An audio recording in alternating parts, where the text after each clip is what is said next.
right, it is just 4 days prior to the celebration of Pesach, which will begin at sundown this Friday evening, no matter where you might be. I thought we'd return to Yahowah's testimony about this day. And he began by saying, in addition, Wah.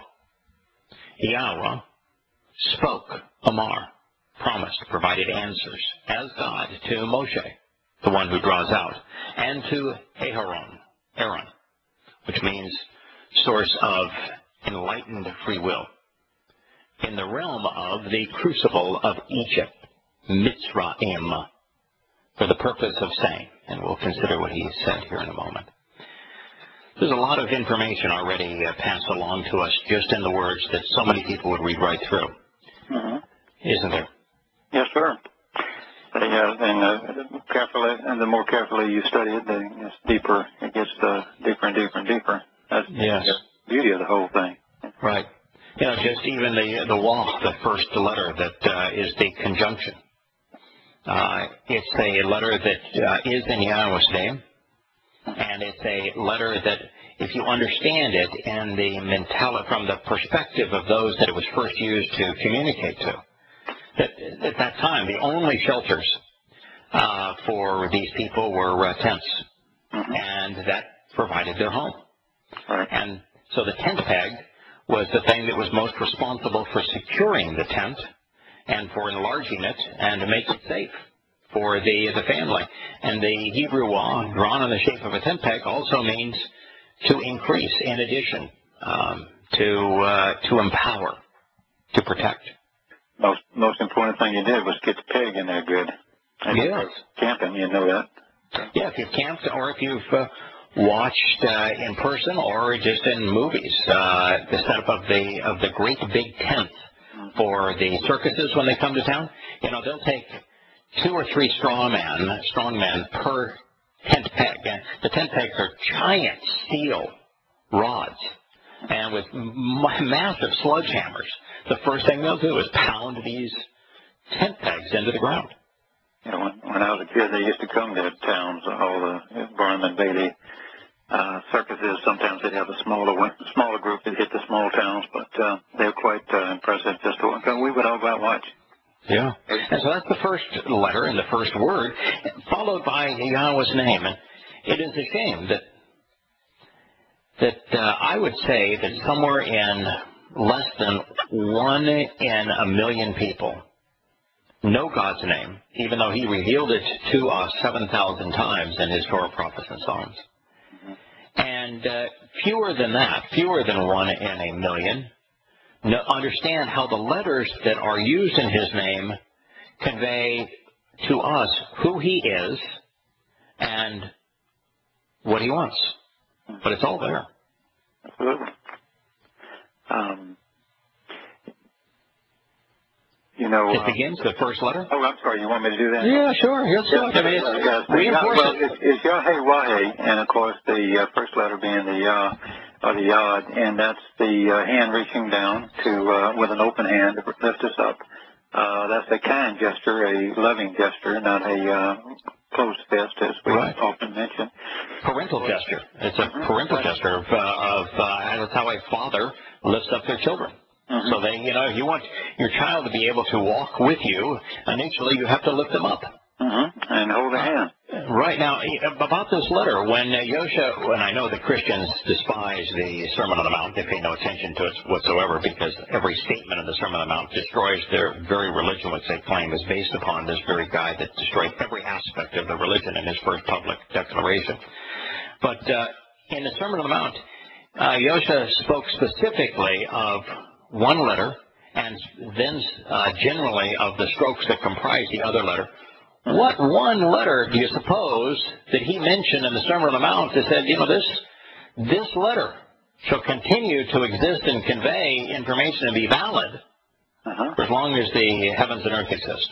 What a coincidence! It happened to be the smallest letter in the modern text, the Yod, which is the very letter that begins Yahowah's name and his name, by the way, Yahusha. Yeah, son of a gun. And what he's saying is that the Father's desire to reach down and out with an open hand to lift us up shall continue to be valid so long as the heavens and earth exist. And the reason he didn't say it shall be valid forever and ever is because there will come a time where the Father won't have to reach down and lift us up, just as, when you got to be a certain size and capability, after your Father had lifted you up enough times, your Father no longer had to reach down to lift you up anymore. And in eternity, Yahowah will have done all of the lifting necessary and won't have to lift us up anymore, so that's why it was truncated at so long as the heavens and earth exist. Mm-hmm. That's a pretty good start. That's a pretty good start. And then, of course, the Hay, the next letter is a Hay, and Hay is a person, man or woman, in this case a man, standing up, ready to walk. He's got his legs engaged, he's got his arms handed up, and usually we say that's the person beholding something or reaching up. Right, paying attention. All looking up, reaching up. All the good for that. And so this is an active individual. This is a person, their hands aren't at their sides, their hands are reaching up to that hand that is reaching down to them. They're not down on their knees, they're standing up. Mm-hmm. And the Hay itself means to behold, to look up, pay attention. Yeah, if Yahowah wanted us to be in this great bowing down all the time, then he certainly missed it. He missed it when he wrote this down, didn't he? Yeah. How many of people are in this? Clearly a person. It's a stick figure of a person, 2 legs, 2 arms, a head and a body. It's just like, you would draw a person as a stick figure. How many people are in Yahowah's name? There are 2. And the last one, the ending, if I were to take, for example, the Hebrew word for son, ben, and I were to add an at the end of it, I would make daughter, wouldn't I? It becomes feminine in use. Yeah. So the second person is the male and female. He made them, I think. Yeah, he made them in his likeness, male and female. He made them. So Yahowah has a paternal and maternal nature. Yahowah is interested in the marriage concept of men and women coming together as husband and wife becoming mother and father. All right. That's pretty interesting. Were there perhaps you just name a couple. The 2 most famous husband and wife teams in the Torah, prophets, and Psalms. Let's just use the Torah, for example. Okay. Who are the 2 most famous husband and wife duos in the Torah? Well, you've got Adam and Yahowah. Yeah. Abraham. Oh, by the way, what does Yahowah's name mean? Yahowah's life-giving, I think. Life-giving. Okay. And then you have, who's the other one? There's Abraham and Sarah. What does Sarah's name mean? Sarah means to endure with, strive with. It's the middle of Yisrael. We found that out. Yeah. Middle of the word. So those who engage with, strive with, those like Sarah, who is the mother of the covenant, are like Yahowah, which is become life givers. They bear children who become members of the covenant. Okay, so you've got 2 people, a husband and wife, representing the first family, Abraham and Sarah, and in between them is what letter? We have the 10 peg, the wall. What I'm trying to say. Yeah. Which means to secure and enlarge a home, to protect those in it, to increase them, add value to them. Yes, we're supposed to be increasing. So when you see that, is it possible under that circumstance to have a God who is dead, as the Christian God is killed by man? No. No. Is it possible under those circumstances to have the covenant with Abraham and Sarah annulled? No. No. Not his name. No. Is it possible for the God of what the Christians would call as the Old Testament being mean and spiteful and vicious, wrathful, with the open hand reaching down to lift us up? Show me the meanness in it. Yeah. And so the other question I would ask is that, so we have this depiction of who Yahowah is and what he wants, which is wants to lift up his children so that they participate in his covenant so he can enrich and empower them, which is what his name means. So we understand that's who he is and what he wants. The Jews would tell you, and then Christians would parrot what religious Jews have said, that they don't say Yahweh's name for fear of mispronouncing it out of their great reverence for it. Are those 4 letters in Yahweh's name different than the 22 letters that comprise the Hebrew alphabet? No, I'm looking at all 22, and they're there. And do those every other word in name comprised with those 22 letters we can pronounce, correct? I certainly can. Is either the yod, the hey, or the wah uncommon in Hebrew, so that they're in very few words, so we would question whether or not we can pronounce them? They're actually extraordinarily common. Yeah, my guess is that the wah is the single most used letter in Hebrew, and that the hey would probably be second most, and the yod could even be third most. Those could be. They may well be. And the only letters that would rival them would be the aleph and perhaps the ain. Yeah, there's some S's, but yeah, it's always the aleph would be a good choice too. Yeah. Yeah. The ain. Yeah. Because it's a vowel. Right. So there is. I'm sorry. There are no vowels, right? Yeah. No, there's 5 vowels. I mean, the point system. Everybody knows that. Oh, yeah. That's the rabbis want you to believe that the diacritical marks are the only way to pronounce these words, and yet the testimony in the Torah itself says that it was spoken and that it should be recited. I was constantly saying to recite it, and he was telling people to recite it 2,500 years before the Massoretes came up with their vowel pointing system. Now, with the name 7,000 times, Yahweh's name 7,000 times in Torah providence, but and thousands of times in the first 5 scrolls. How did Moshe do that? If you can't pronounce the name. Yeah, I mean, do you struggle? Did you just say, "Oh, wait a minute, pause, wait"? I mean, yeah. As a matter of fact, throughout the prophets, where the prophets are constantly said, "And Yahweh said, and Yahweh says, and Yahweh says." How do they know what Yahweh says when Yahweh was saying his own name in his own statement? You just say, "Oh, what's his name said?" No, what's his name said? Yeah. It's pathetic, isn't it? Yeah. Pretty stupid. Yeah, and the next word, of course, is the word designed to fix stupid. It's Amar. It's the spoken testimony of Yahweh, his promise, his answer. And we'll consider it in a moment. In addition, Yahweh spoke, Amar. Amar is one of those terms that when you get to know how Yahweh deployed it, which is, throughout his testimony, he says that he spoke, which means that this language that we're reading has to be able to be vocalized. But Amar means more than just to speak. It is to promise, it is to answer. And so when Yahweh speaks of the promised land, the Eretz, it's the Eretz Amar.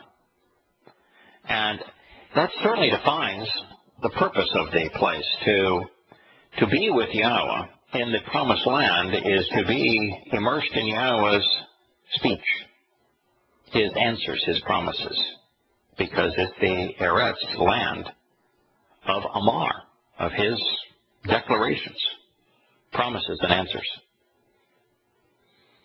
That's a fairly profound concept, isn't it? We're not talking about a piece of geography in the promised land, although it is a specific place, and all of Yahweh's communication to us communicate on multiple levels. There's the literal, and then there's also the spiritual and symbolic implications. But the promised land is the land of his word. If you're not in his word, you're not in the promised land. Yeah. I was just going to say that usually you find it with the lamb in front of it is what and that's with the staff, the shepherd's staff leading by the word. So what makes it reinforces it there again. Yeah, it's usually lamed, the shepherd's staff in front of it. This time it's followed by el, which can be used as a preposition or as a title. Same word, written the same way, as either a preposition or a title. And it's just like law is really a preposition. It means to move toward. Towards. Yeah, to move towards. El as a preposition means two. Yeah. As a title, it means Almighty.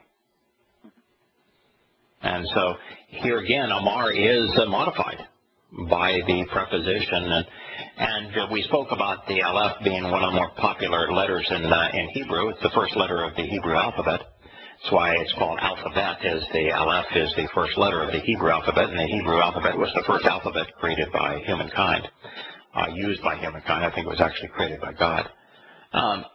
Followed by the letter that you were just talking about, the Lamed.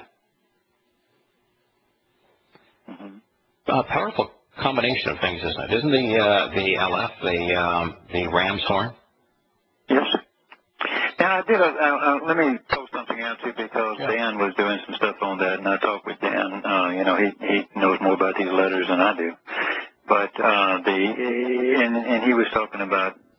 It always disturbed me too that is translated or not translated, but it's a symbol sometimes for a ox, because as well as the ram's head, and that bothers me because the bull bothers me. Right, of course.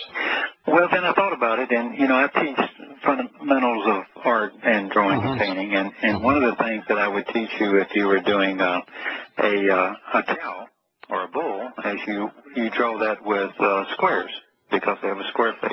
Right. And then if you were to do a horse, you have like a kite. You would do the face with a long triangle and a small triangle. Now, if I was going to do a goat or sheep, I would do it with a triangle. Right. So it comes to a pointed thing, and everywhere I see it, it comes with a pointed thing. So I don't see it as a cow. You know, it made me feel better. Well, first of all, what you have done here is affirm what you and I instinctively knew. But you've done it from the perspective of an artist, capturing the shape.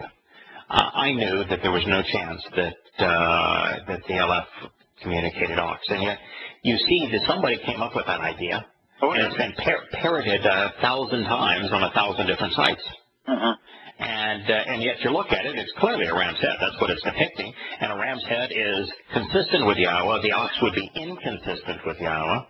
And so it was obvious to me that those who were parroting ox were wrong. And so I just ignored ox and focused on ram's head. Right. And you now have come up with it's true, as you think about it. You want to draw an ox or a cow or a bull. You do it square. And this is not square at all. It is, in fact, it's in the variations of Hebrew as it developed. It was actually triangular to create this. It was a V on a 45-degree angle with another line drawn perpendicular to it. It's very pointed. Now, what's interesting here is that with the ram's head and horns and the shepherd over his sheep, you have the shepherd becoming one of the sheep. And you having the shepherd as a sheep having the power and the ability to accomplish what needs to be done, and it's also the leader. It's a really interesting combination of letters. Come back to Shattering Myths. So what we have is a realization that Yahowah created a word to convey spoken words that is written Amar. In this case, it's Amar El, where you have with the El the shepherd becoming one of his sheep, but not any ordinary sheep, but the head of the flock, as someone with the ability to do what is required. And we've talked about this before. This particular drawing of the ram's head, what does a ram use its horns to do? To fend off competitors, to protect the flock. Right. And I want to talk about the fending off competitors aspect. Is Yahowah comfortable having rival gods in his presence? Not at all. I think that's the first statement in it. Yeah. Well, you won't exist with other gods in my presence. Not with me. And so, isn't that the primary use of a ram's horn? Is to protect his flock against those that would lay claim to it. Right. A very interesting thing. And, of course, the power of the ram comes from their horns. And by the way, the ram's horn, was it used for anything other than just protecting the flock? Oh, yeah, it was the horn. I mean, it was to blow the horn. Yeah, blow the horn. It's the trumpet. It's the shofar is a ram's horn. It is what amplifies our breath, our wind. When we blow through it, it calls people's attention to a message. So it appears, does it not, throughout Yahweh's testimony? All over. In fact, he has a day each year that celebrates the ram's horn, called Teruah, doesn't it? Teruah. Mm-hmm. Yeah, to the trumpets, right? So it's communicating a lot here with this ram's horn. Also, in the day that this was used, weren't ram's horns used as the spikes on the king's crowns? Oh, yeah, that's right. The horns on the crown, yeah. Right. So they show authority. Right. Being empowered to do what you want, having the power to do whatever is necessary, being a part of the flock, yet protecting the flock from rivals. A lot of communication there. What about the second letter of Yahweh's title, Almighty? Well, that's Amar, the Mem, which is... of his title. His title. Oh, I'm sorry, the title. Oh, his title of... Lamed. It's the shepherd's staff. Oh, yes, I'm sorry. My brain went dead there for a minute. Yeah, the second letter of Amar is a mem. We jumped ahead to L, where it's a lamed. Yeah. So it's the... well, you got a shepherd's staff, and he's leading and directing with a lamed, and he's teaching, and he's protecting, moving towards. He uses it to move the sheep forward. That's why we use it to and towards as a preposition. Right. So it's... when a shepherd is using their staff, are they typically engaged walking, moving? Oh yeah, the hand and the hand is attached to it, so you have a hand and a shepherd's staff. Yeah. Yeah. So Yahowah wants us up on our feet walking. So the implication is we're walking together. In fact, the shepherd walks with his sheep. Mm-hmm. So we're engaged. We're going somewhere. Is the meaning that is being communicated. When the shepherd wants to get up and go somewhere with the sheep, they walk using their staff. And their staff is used to fend off animals that would attack the flock, right? Right. And it's got the little hook so they could rescue. Right.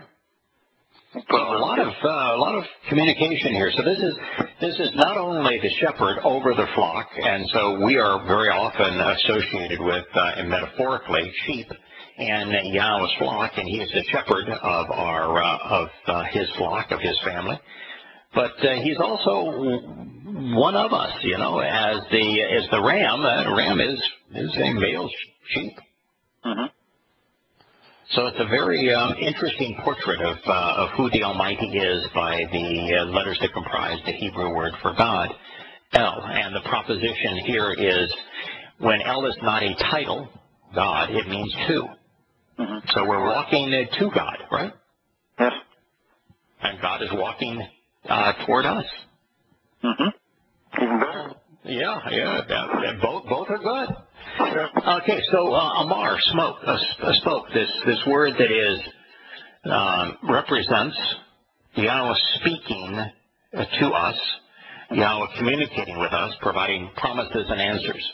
How is it written? The Amar is with the Aleph and the Mem and the Rosh. Right. So the M, of course, the Mem is the cleansing water, the life-giving. Then the Rosh, of course, is the engaged person who's observing, using their senses to think, learn, engage in their So this is the one with ability, the one that represents the Almighty, providing life-giving and cleansing waters on behalf of those who use their eyes to observe, their ears to listen, and their minds to process what God is sharing with them. That's what Amar means.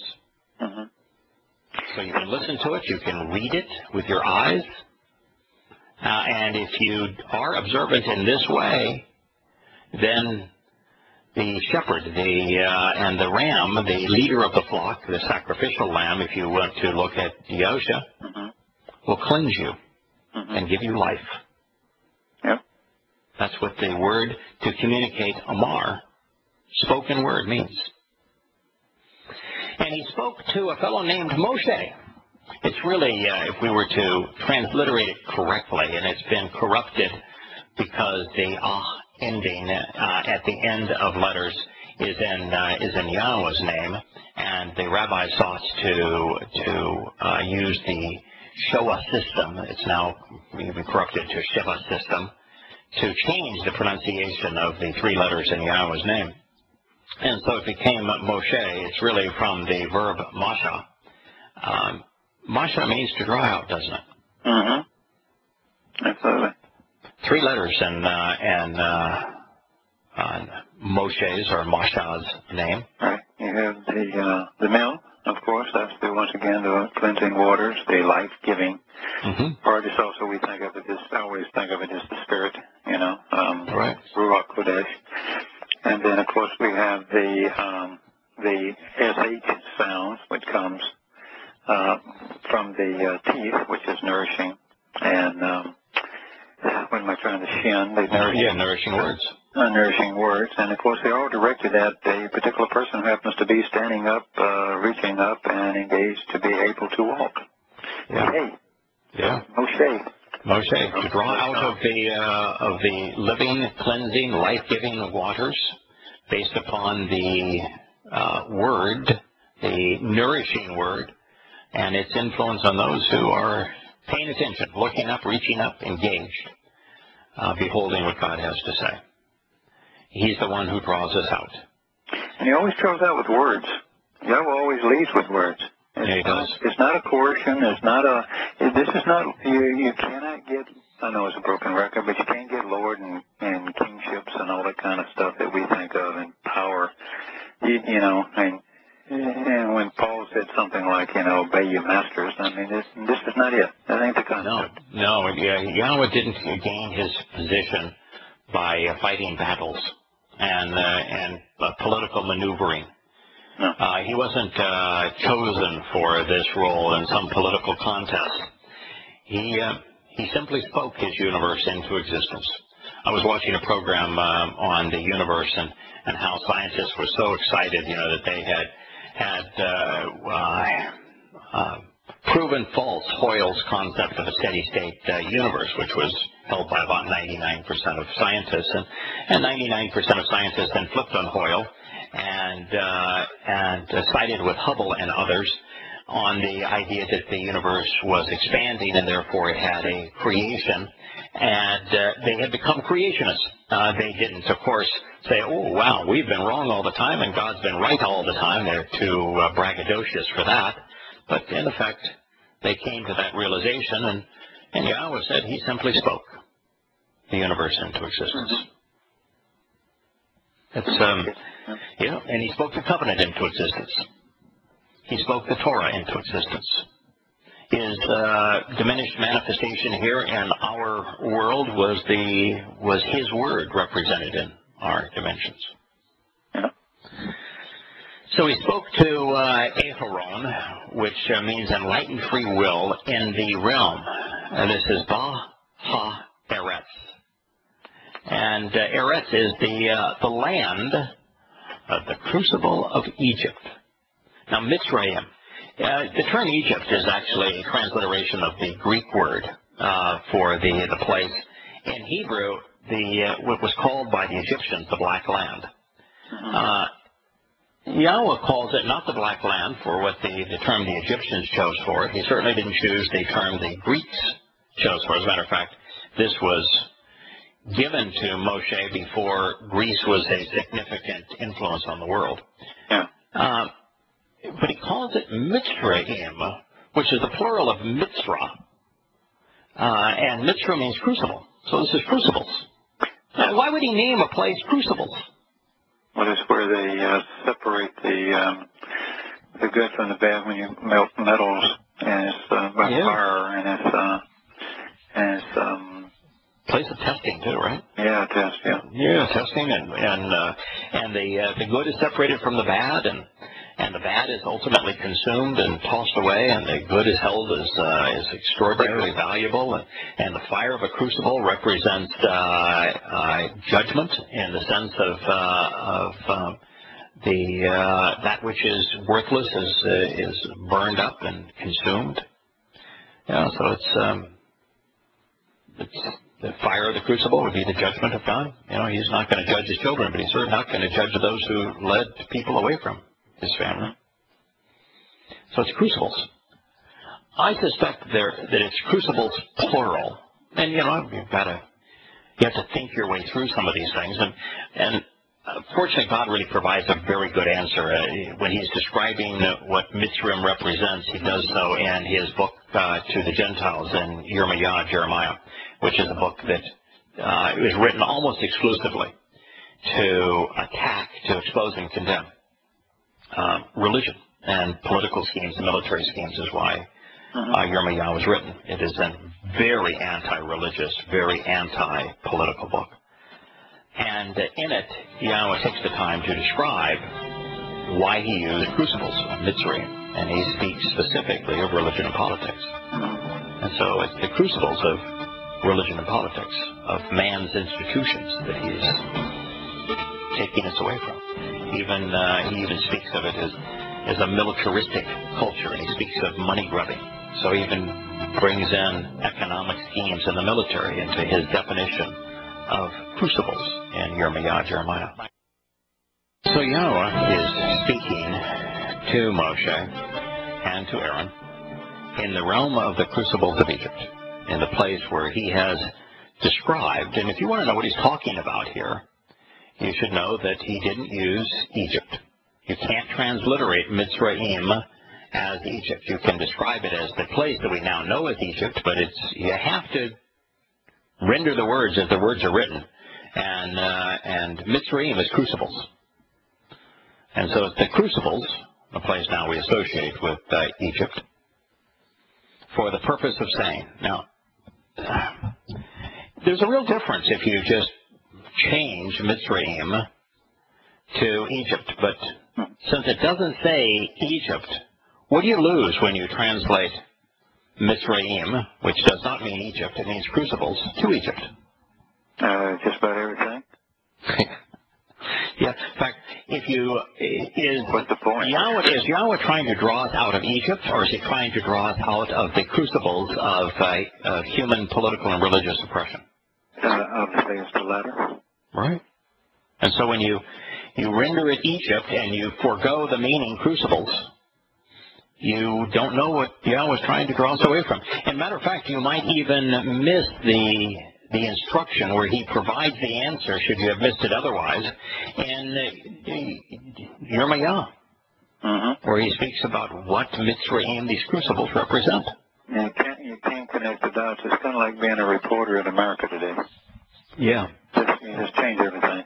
Right. They're incapable of finding a common denominator and reporting. Yeah. You know, in all of the things we're using here, we find that there is a common denominator.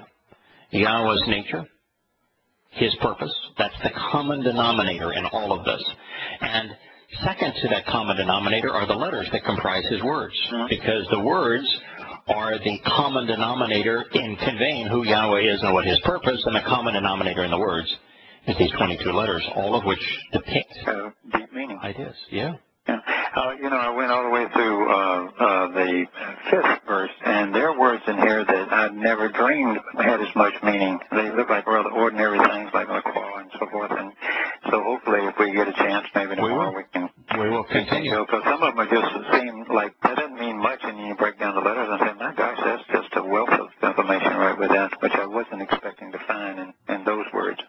You break down Mitzrayim, which is in the... I've got, the Mem, of course, and we know that's the living waters. Now, in this particular case, Mem is also describing the waters of the Nile.